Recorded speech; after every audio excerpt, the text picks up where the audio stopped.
Welcome to the Quality Meat Scotland podcast. Industry updates and best practice to promote, support, develop and protect the Scottish red meat sector. Hello and thank you very much for downloading this QMS podcast. I'm Mark Stephen.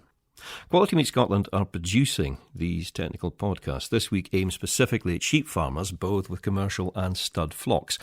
We're going to be talking about the commercial value of performance recording and looking how it can allow farmers to pick and choose the right animals to enhance those traits for which they're actually getting paid, things like carcase attributes or growth rate.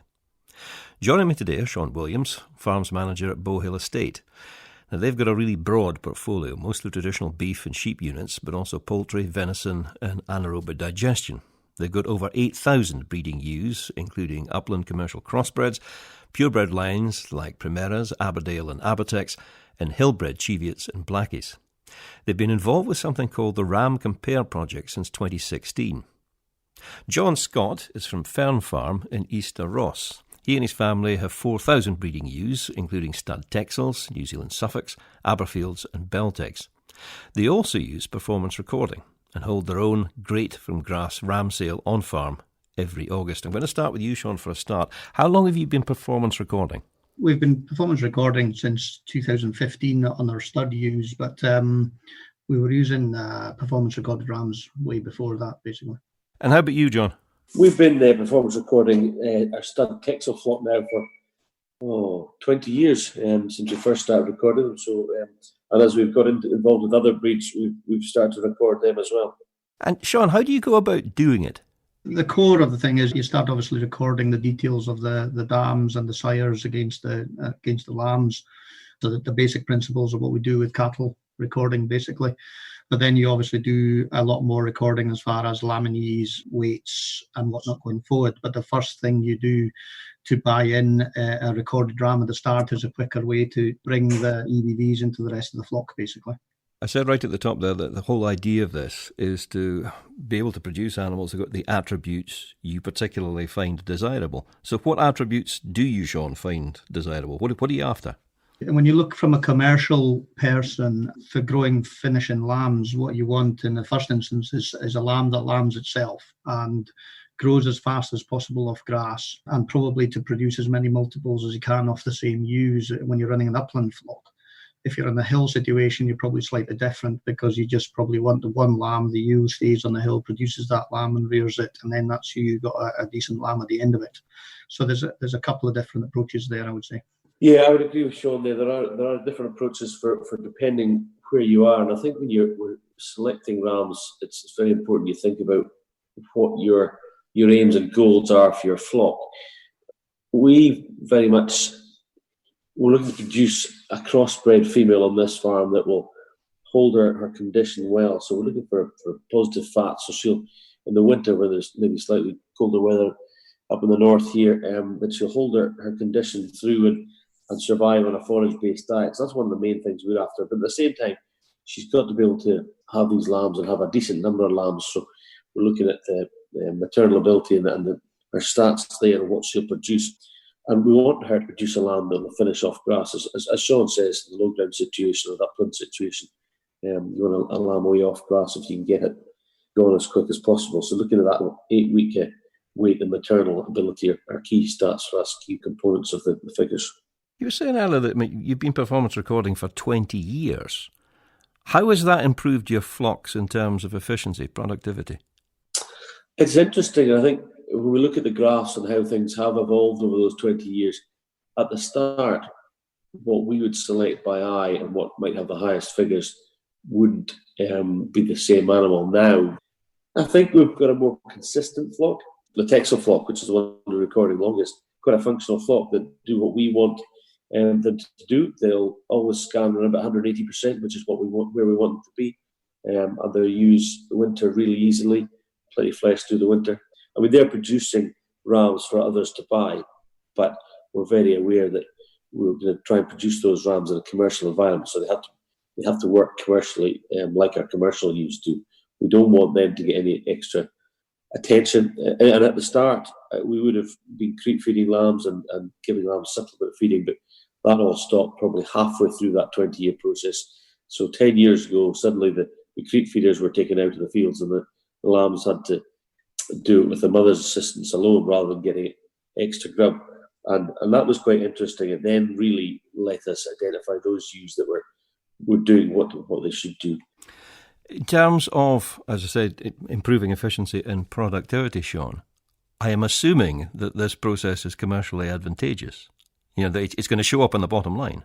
Yeah, we see a massive difference between different rams we use on the low ground flock, because we've been doing some recording and stuff on them to see how they progress. And at the end of the day, it's pounds and pennies that pays. At the end of the day, especially when you're employing labour to run that flock, it's quite challenging at times to run a sheep flock and make a profit if you're paying a wage out of it. But from our point of view, by using two different rams, for example, we can see massive differences in the production of those lambs, how quick they finish off grass, because as John said, we concentrate on the 8-week weights and look how well those lambs do off their own mothers and grass. And then so growth is probably one thing. Obviously, the aspect is the lambing ease when you go back to the shed or when you're lambing them outdoor. You need to be able to lamb themselves, so that has an influence on how much of a percentage you have reared at the end of it all. If you have 2 lambs to sell versus 1 off a ewe, there's a big difference there in the output on that ewe. So there's a massive advantage to driving that outcome based on the selection of these EBVs. As I was saying earlier, folk have been performance recording for years now. So tell me about RamCompare. This is a ring-fence funded project. How does it work? Yeah, so we got involved with RamCompare in 2016.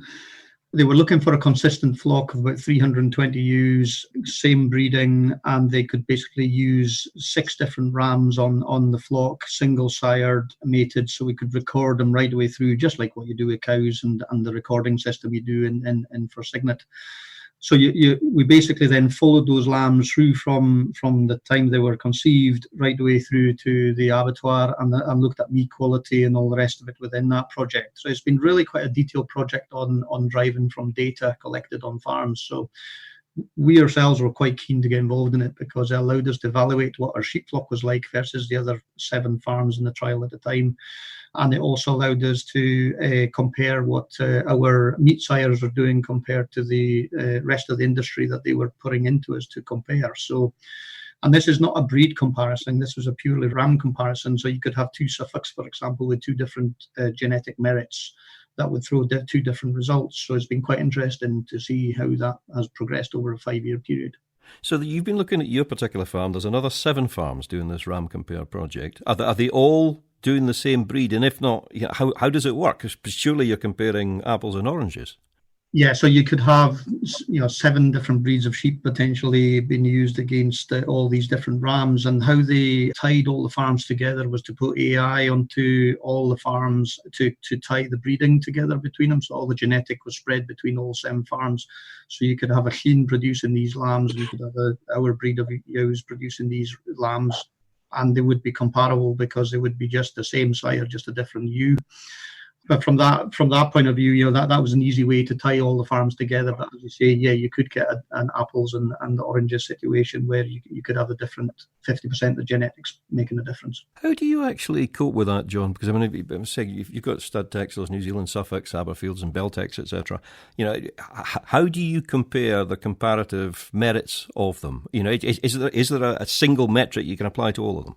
No, they're not. That's why the RamCompare project is so interesting, that they are looking at across the different breeds. We record ours, and they recorded against each other within the flock, but also against other, for example, flocks of Texels on other farms. So we feed all of our data into a database that compares Texels against Texels, Suffolks against Suffolks, Beltex against Beltex, and Aberfields against Aberfield. But the RamCompare project is comparing those rams across the different breeds, which is quite exciting, really. And I think longer term, will we see the industry move to something that compares across different breeds? But as Sean said, it is, these different breeds are being selected to do different jobs. So you can't just focus on the index of each animal. It's what within those, it's various different selection indexes within the final index that you've got to look at to see what do you actually want to do? Do you just want to produce a prime lamb, or do you want to produce a breeding female with an added value byproduct, if you like, in the wether lamb? So, yeah, it's just about selecting the right rams, the right breed, and then the right rams within the breed and the figures within the rams for your system of what you want to do. Basically, topography changes, climate changes depending on where you are, weather conditions change. You've got a lot of variables there. You've been doing this for 3 or 4 years now, Sean, this RamCompare project. Were there any surprises in it? What did you learn from it? The thing that's been really interesting to us is that it's comparing the different sires. We know our sheep flock is pretty well a base sheep flock, same breeding pretty well right the way through. They probably come off black EUs that's been crossed with 4 different sires, so we've got a pretty consistent base flock to go. And what was quite interesting when you start comparing these different sires on them, it throws big differences purely on the choice of the ram, and the ram can determine quite a lot of difference and variance within these ewes. We've seen probably 3, 4, 5 pound of difference in the carcass merit on these lambs when you come to sell the lambs, and they sell quicker off grass and all the rest of it just because you've selected that certain ram. But then when you take it back to the ewe level, because we've been recording these ewes against all the lambs, we can really then look at the efficiency of the ewes.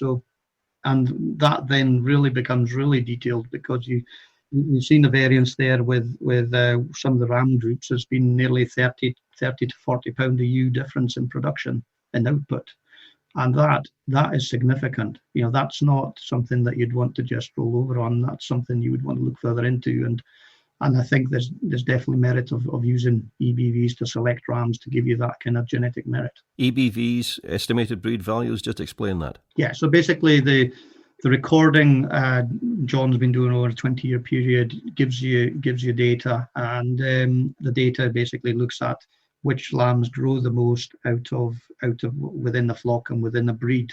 And then, so the growth is an easy one, but there's all different types of breeding values. For example, laminies, milk quality or ability. If you're looking at the maternal side, there's also fat cover and all the rest of it that's measured. So these are all breed values. That's basically an estimated breeding value on what that lamb or ram or ewe is carrying as a genetic merit. And you can select your breeding then to use on your flock based on those figures. And generally, in the past, it's been selected by eye, as John would say. There's a correlation there between the eye and what you select there and what performs on the ground. But there is the odd wobbly one that will basically use on the figures is a no-go, but you would probably pick it by eye. What are the advantages, John, from a seller's point of view, of offering potential buyers performance-recorded rams? We find our customers coming for rams, first and foremost, they're looking for rams that are structurally correct and representative of the breed. So let's assume that they're good in the feet, their mouths are good, and they can move around the fields easily. So that's taken as a given, because we have to have that.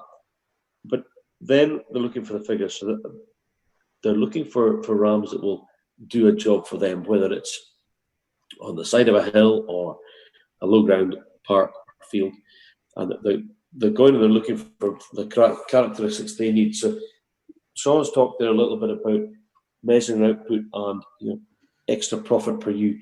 Guys we've got coming out to our sales are on the whole making a fairly good job of farming sheep, but they're looking to get that little bit more out of their sheep flocks. So they're looking for more profit, and they're looking to select these rams. We might have somebody with black face ewes, for example, that's coming to buy an Aberfield ram. So they're looking for something fairly stretchy with a good fleece, but also has the good maternal characteristics and figures, so they'll get as many lambs as possible. They'll be looking to breed a crossbred ewe from that'll go into a low ground flock. So they'll come and focus hard on maternal ability, whereas somebody with a low ground flock that might not have that crossbred ewe already will come and they'll be looking for a lamb that will finish very quickly. So good 8-week weights and good muscle, something these lambs are going to get sold to the butcher or to the supermarkets. We find a lot of our buyers now are very much focusing on figures because they know the rest of what we're doing is fine. They're just coming and they're focused on figures.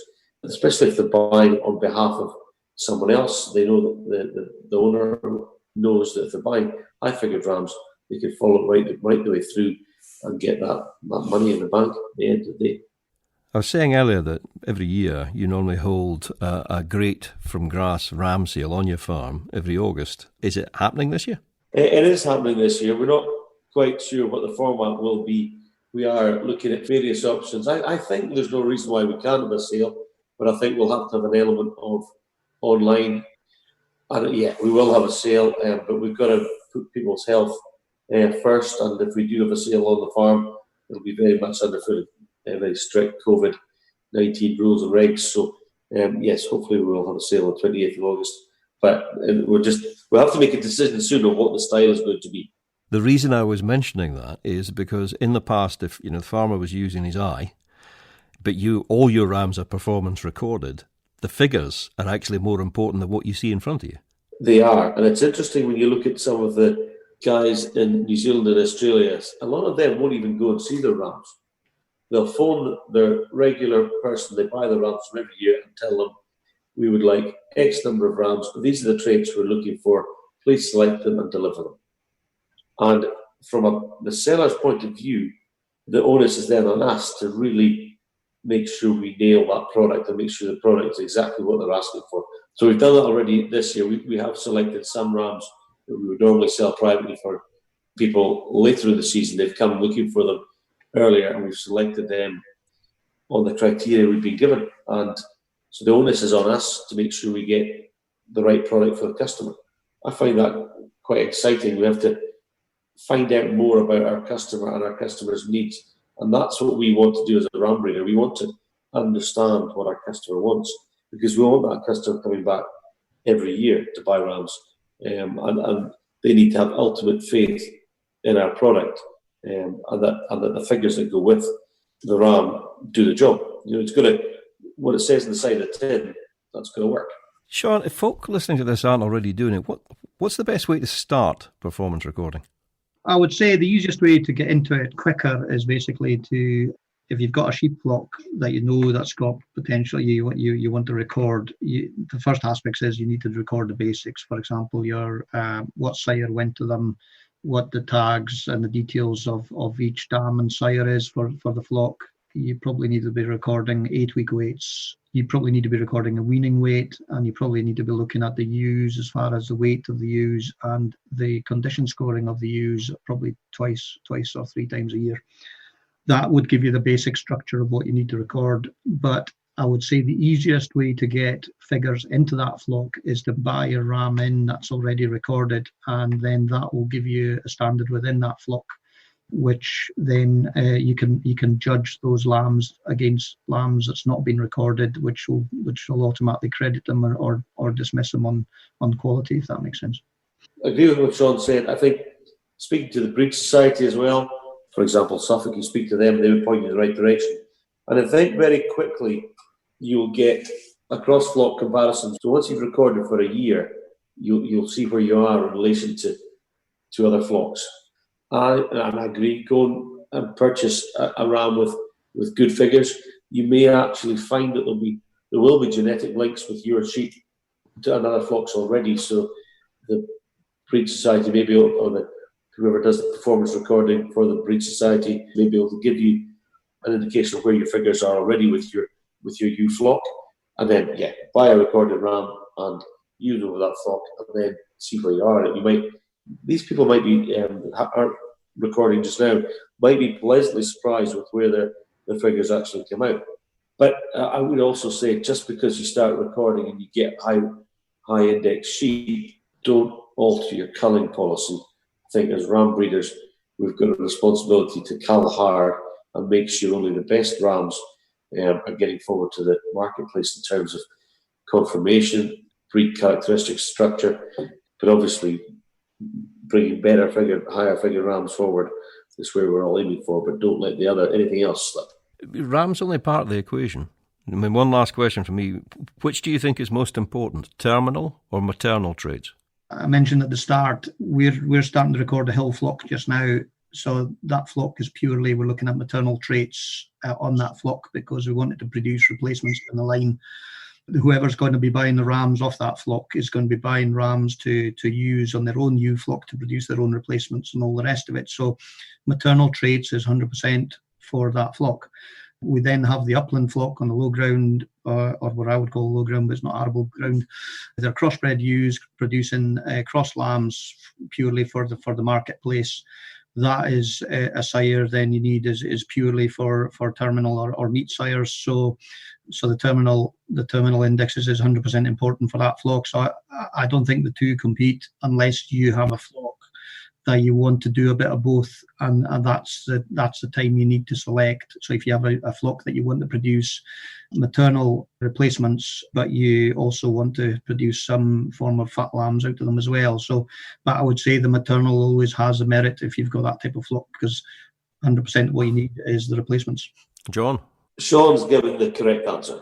However, as a breeder of livestock, I would always focus on producing a breeding flock, so the maternal side first, and then I would go to the terminal. But that's just as I enjoy breeding livestock, and we started performance recording shorthorns, beef shorthorn cattle 20 years ago as well. And I've always been focused on building a herd and building a good herd of cows, with the terminal side, the male side coming afterwards. But no, Sean has answered that well. It's both are important, equally important, and it's very exciting. I think some of the modern technology we have at our fingertips now that will let us gather data on more than just a stud flock, so the bigger, wider commercial flock as well. And it's much easier now with modern technology to gather that data on that ewe. And Sean's running 8,000 ewes, and he'll have a lot of data on those ewes. In days gone by, you would have had shepherds looking after a far smaller number of ewes, so they had a much greater understanding of each and every ewe. But now shepherds have to, purely economically, look after greater numbers, and we have this technology now to get more data. Plus, we've got the EBVs to help. It's just fantastic. So I'll probably sit on the fence slightly, but err towards maternal. I think you've both been extremely even-handed. John Scott and Sion Williams, thank you both very much for your time. Thank you for listening to the Quality Meat Scotland podcast. For news and to listen back to previous episodes of the podcast, visit qmscotland.co.uk.